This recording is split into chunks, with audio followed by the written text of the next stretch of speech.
नमस्कार दोस्तों।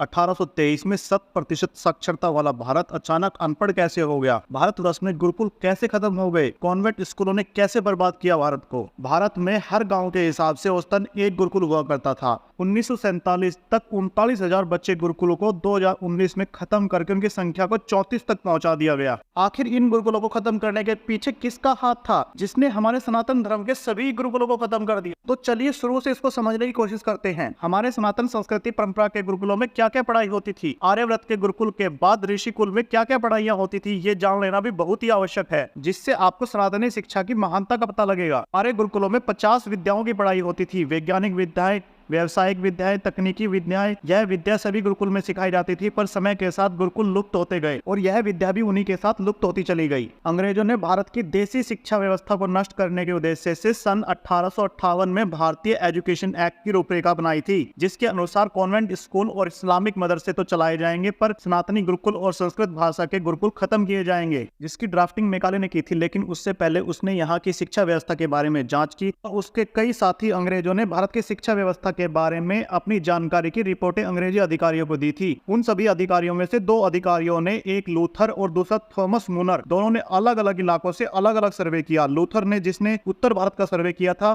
उसने लिखा था कि यहाँ की साक्षरता 97% है, और मुनरो ने, जिसने दक्षिण भारत का सर्वे किया था, उसने उसमें लिखा था कि यहाँ की साक्षरता 100% है। उस समय में भारत में इतनी ज्यादा साक्षरता थी कि मुकेलो का स्पष्ट कहना था कि अगर भारत को हमेशा हमेशा के लिए अगर गुलाम बनाना है और सनातन संस्कृति का अंत करना है, तो इनकी देसी और सनातनी संस्कृति शिक्षा व्यवस्था को पूरी तरह ध्वस्त करना होगा और इनकी जगह अंग्रेज शिक्षा व्यवस्था को लाना होगा, जिससे तभी इस देश में शरीर से सनातनी हिंदू लेकिन दिमाग से अंग्रेज पैदा होंगे, और जब इस देश की यूनिवर्सिटी से निकलेंगे तो हमारे हित में काम करेंगे। और मुकेलो ने एक मुहावरा इस्तेमाल किया, जैसे कि किसी खेत में कोई फसल उगाने के लिए उसे पहले खेत को जोत दिया जाता है, वैसे ही देसी शिक्षा व्यवस्था को हटाकर अंग्रेजी शिक्षा व्यवस्था लानी होगी। इसलिए उसने 1858 में एक एक्ट लागू कर पहले गुरुकुलों को गैर कानूनी घोषित किया। जब गुरुकुलों को सरकार की ओर से गैर कानूनी घोषित कर दिया गया तो उनको मिलने वाली सहायता जो कि समाज की तरफ से होती थी वो गैर कानूनी हो गई। उसके बाद संस्कृत भाषा को गैर कानूनी घोषित किया गया और देश के सारे गुरुकुलों को घूम घूम कर खत्म कर दिया गया। उनमें आग लगा दी गई और उनमें पढ़ाने वाले गुरुओं को मारा पीटा गया और जेल में डाल दिया गया। 1850 तक इस देश में 7,32,000 गुरुकुल हुआ करते थे और उस समय देश में इतने ही गाँव थे, मतलब हर गाँव में औसतन एक गुरुकुल। और जो गुरुकुल होते थे वो सब के सब आज की भाषा में उच्च शिक्षा के हुआ करते थे। उन सभी में 18 विषयों को पढ़ाया जाता था और ये सभी गुरुकुल समाज के लोगों द्वारा चलाए जाते थे, न कि किसी राजा और महाराजा के द्वारा, और इन गुरुकुलों में शिक्षा निःशुल्क मिलती थी। इसी तरह उनके इशारों पर गुरुकुलों को खत्म कर दिया गया और फिर अंग्रेजी शिक्षा को कानूनी घोषित किया गया और कलकत्ता में पहला कॉन्वेंट स्कूल खोला गया। उस समय में इस स्कूल को फ्री स्कूल कहा जाता था। इसी कानून के तहत कलकत्ता यूनिवर्सिटी बनाई गई, बॉम्बे यूनिवर्सिटी बनाई गई, मद्रास यूनिवर्सिटी बनाई गई, और ये आज भी तीनों गुलामी के जमाने के बाद की यूनिवर्सिटी आज भी देश में है। भारत देश में आज साफ साफ उस एक्ट का षड्यंत्र समझ आ रहा है। यही कारण है कि हमें अपनी भाषा बोलने में शर्म आती है। अंग्रेजी में इसलिए बोलते हैं कि दूसरों पर रोब पड़ेगा। अरे हम तो खुद में ही इतना डूब गए हैं, जिसे अपनी भाषा बोलने में शर्म आ रही है, उससे दूसरों पर क्या रोब पड़ेगा। लोगों का तर्क है कि अंग्रेजी अंतर्राष्ट्रीय भाषा है,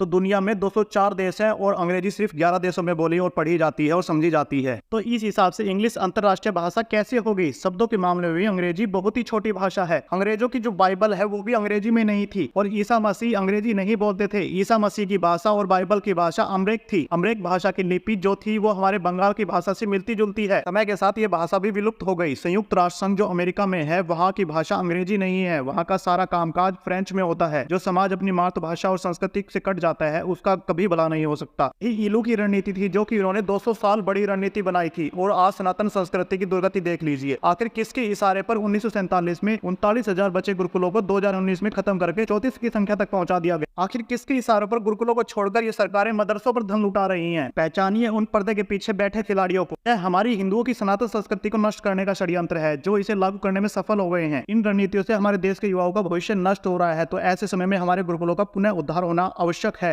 नवंबर 2022 में हमारे उत्तर प्रदेश के मुख्यमंत्री योगी आदित्यनाथ ने श्री कृष्ण बलराम टेम्पल गुरुकुल का उद्घाटन किया था। उन्होंने गुरुकुल का उद्घाटन करके सनातन को आगे ले जाने के लिए कदम बढ़ाया है। जागो सनातनियों जागो, अपने सनातन धर्म के लिए आवाज उठाना जरूरी है। आपको कैसी लगी ये वीडियो? ऐसी ही रोचक जानकारी के लिए हमारे चैनल को लाइक करें, सब्सक्राइब करें और शेयर करें। तब तक के लिए धन्यवाद।